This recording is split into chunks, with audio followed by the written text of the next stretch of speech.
अगर मैं कहूं कि आपकी कमाई आपकी मेहनत से नहीं, आपकी सोच से तय होती है, तो क्या आप मानेंगे?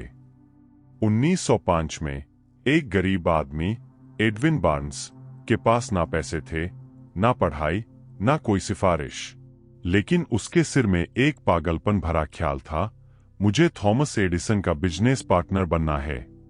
उसने ट्रेन पकड़ी, एडिसन की लैब पहुंचा और दरवाजे पर खड़े होकर बोला, मैं आपके साथ काम करने आया हूं, कोई पैसा नहीं, कोई डील नहीं, बस एक जुनून। एडिसन ने उसे सफाई करने की नौकरी दे दी।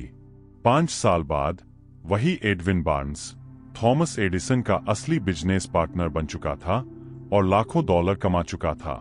सवाल यह है, बार्न्स के पास वो कौन सी चीज थी जो बाकी लोगों के पास नहीं थी? यही सवाल लेकर नेपोलियन हिल निकले थे और आज हम उनके जवाब को एक कहानी की तरह समझेंगे, जहां हर सिद्धांत अगले सिद्धांत की नींव रखता है। नेपोलियन हिल खुद एक गरीब पत्रकार थे जब उनकी मुलाकात दुनिया के सबसे अमीर इंसान एंड्रयू कार्नेगी से हुई। कार्नेगी ने एक चैलेंज दिया, जाओ दुनिया के 500 सबसे सफल लोगों से मिलो और पता करो कि सफलता का कोई एक फॉर्मूला है या नहीं, बदले में एक पैसा नहीं। 20 साल की रिसर्च के बाद हिल के हाथ लगे 13 सिद्धांत, लेकिन ये कोई अलग अलग टिप्स नहीं है, ये एक चेन है। एक टूटा तो पूरी चेन कमजोर पड़ जाती है। चलिए बार्न्स की कहानी से समझते हैं कि ये चेन कैसे जुड़ती है। बार्न्स के पास सिर्फ एक इच्छा नहीं थी, एक जलती हुई इच्छा थी। हिल कहते हैं, ज्यादातर लोग जो चाहते हैं वो अगर मिल जाए तो अच्छा है वाली इच्छा होती है, कमजोर, बिना जान की। लेकिन बार्न्स के पास ऐसी इच्छा थी कि पीछे मुड़ने का रास्ता ही नहीं। लेकिन सिर्फ चाहने से एडिसन उसे पार्टनर नहीं बना देता। बार्न्स को एक और चीज चाहिए थी, खुद पर पूरा विश्वास। और यही इच्छा और विश्वास आपस में जुड़ जाते हैं, क्योंकि जब इच्छा इतनी तीव्र होती है तो दिमाग खुद ब खुद उस पर यकीन करने लगता है।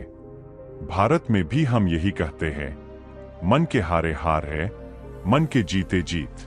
सवाल ये है, विश्वास पैदा कैसे होता है?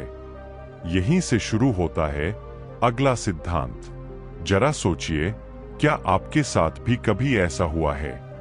कोई सपना देखा, दिल से चाहा, लेकिन जब असली टेस्ट आया तो खुद पर ही यकीन डगमगा गया।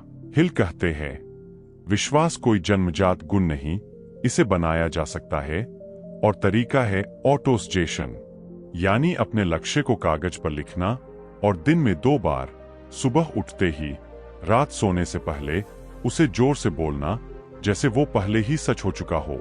सोचिए एक स्टूडेंट जो किसी बड़े एग्जाम या इंटरव्यू की तैयारी कर रहा है, अगर वो रोज बोले, मैंने ये एग्जाम क्लियर कर लिया है, भविष्य की भाषा में नहीं बल्कि जैसे हो चुका हो, तो धीरे धीरे उसका सबकॉन्शियस माइंड उसी दिशा में काम करना शुरू कर देता है। न्यूरोसाइंस भी आज इसे मानता है। लेकिन सिर्फ बोलने से एडिसन की लैब में नौकरी नहीं मिलती। बार्न्स को कुछ ठोस चाहिए था, असली, काम आने वाला ज्ञान। यही हिल का अगला सिद्धांत आता है, सिर्फ जनरल नॉलेज से कोई अमीर नहीं बनता, आपको एक फील्ड में गहरी, स्पेशलाइज्ड नॉलेज चाहिए।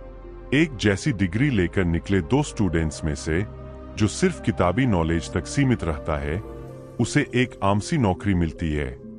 लेकिन जो उसी फील्ड में गहराई से एक स्किल में महारत हासिल कर लेता है, उसकी डिमांड और सैलरी दोनों अलग लेवल पर पहुंच जाती है।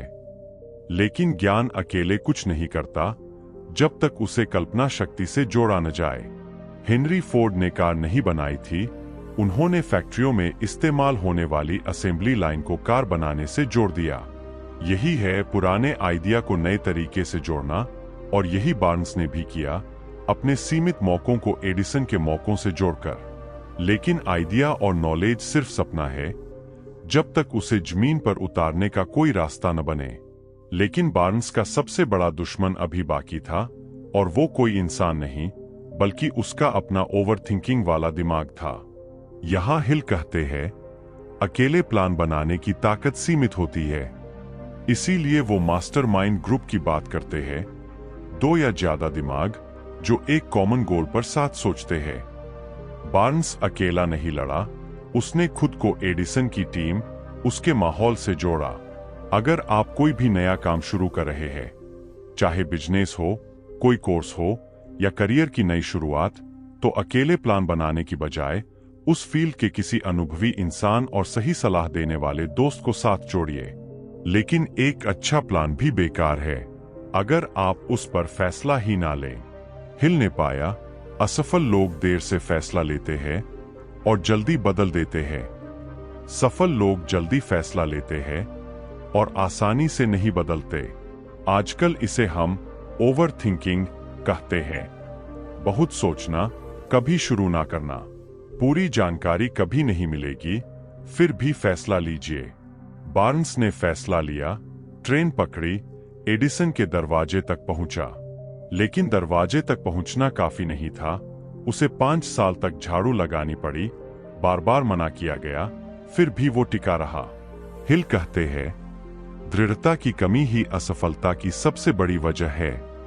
थॉमस एडिसन खुद बल्ब बनाने में 10,000 बार असफल हुए, पहले सफल होने से पहले। जब कोई इंसान लगातार 2 बार किसी एग्जाम या मौके में असफल होता है, असली टेस्ट यही है, क्या वो तीसरी बार कोशिश करता है या छोड़ देता है। और यही मास्टरमाइंड की असली ताकत सामने आती है। जब 2 या ज्यादा दिमाग एक मकसद के लिए मिलकर काम करते हैं, तो एक तीसरी अदृश्य ऊर्जा पैदा होती है जो अकेले दिमाग से कहीं ज्यादा असरदार होती है।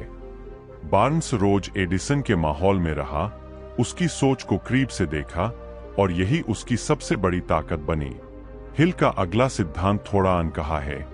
इंसान की सबसे तीव्र भावनात्मक ऊर्जा को अगर सही दिशा में, यानी काम और रचनात्मकता में मोड़ दिया जाए, तो वो असाधारण नतीजे देती है। इसी के साथ जुड़ता है अवचेतन मन, जो लगातार काम करता रहता है, चाहे आप उसे कंट्रोल करें या नहीं।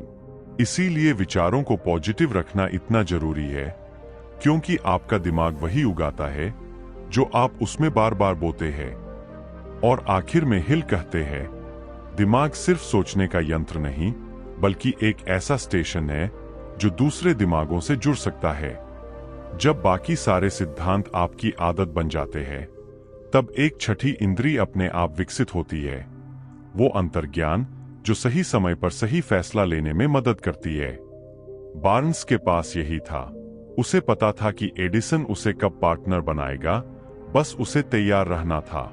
लेकिन ये पूरी चेन एक झटके में टूट सकती है, 6 डरों की वजह से। गरीबी का डर, आलोचना का डर, बीमारी का डर, प्यार खोने का डर, बुढ़ापे का डर और मौत का डर। इनमें से सबसे खतरनाक है आलोचना का डर, क्योंकि यही डर हमें दूसरों की राय के हिसाब से जीने पर मजबूर करता है। सोचिए, अगर बार्न्स ये सोचता कि लोग क्या कहेंगे, एक गरीब आदमी एडिसन से पार्टनरशिप मांग रहा है, तो वो कभी ट्रेन नहीं पकड़ता। तो देखा आपने, इच्छा ने विश्वास को जन्म दिया, विश्वास को ऑटोसजेशन ने मजबूत किया, ज्ञान और कल्पना ने उसे दिशा दी, प्लान और फैसले ने उसे रास्ता दिया, दृढ़ता और मास्टरमाइंड ने उसे टिकाए रखा, और आखिर में छठी इंद्री ने सही मौके पर सही कदम उठवाया। ये 13 सिद्धांत अलग अलग टुकड़े नहीं, एक पूरी जंजीर है। कमेंट में बताइए, आपकी चेन की सबसे कमजोर कड़ी कौन सी है। अगर वीडियो पसंद आया हो तो वीडियो को लाइक कीजिए और ऐसे ही लाइफ चेंजिंग बुक समरी सुनने के लिए आके बुक समरी को सब्सक्राइब जरूर कीजिए। मिलते हैं अगली वीडियो में। बाय बाय दोस्तों।